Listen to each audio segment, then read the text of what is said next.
शीर्षक नन्हा button mushroom की कहानी। हरे भरे पहाड़ों के बीच बसे एक छोटे से गांव में रमेश नाम का एक किसान रहता था। उसकी छोटी सी खेती थी जिससे वह अपने परिवार का पालन पोषण करता था। एक साल बारिश कम हुई और फसल अच्छी नहीं हो पाई। रमेश बहुत चिंतित रहने लगा। उसी गांव में उसकी बेटी मीना रहती थी जो नई नई बातें सीखने में बहुत रुचि रखती थी। एक दिन मीना ने स्कूल में अपने शिक्षक से बटन मशरूमों के बारे में सुना।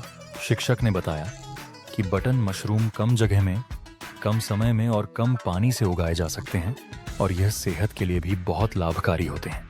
मीना को यह बात बहुत अच्छी लगी। उसने घर आकर अपने पिता को मशरूम उगाने का सुझाव दिया। शुरुआत में रमेश को शक था, लेकिन बेटी की लगन देखकर वह मान गया। उन्होंने घर के एक खाली कमरे को साफ किया और वहां मशरूम उगाने की तैयारी की। मीना रोज कमरे की सफाई करती, तापमान और नमी का ध्यान रखती। कुछ ही हफ्तों में सफेद सफेद छोटे बटन मशरूम उगाए। जब पहली बार मशरूम तैयार हुए तो रमेश की खुशी का ठिकाना नहीं रहा। उन्होंने गांव के बाजार में मशरूम बेचे और अच्छे पैसे कमाए।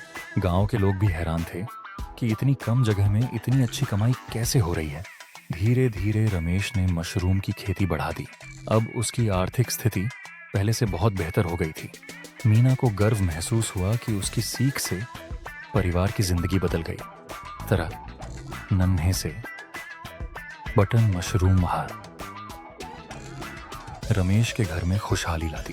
यह कहानी हमें सिखाती है कि नई सोच, मेहनत और ज्ञान से बड़ी समस्या का समाधान निकाला जा सकता है।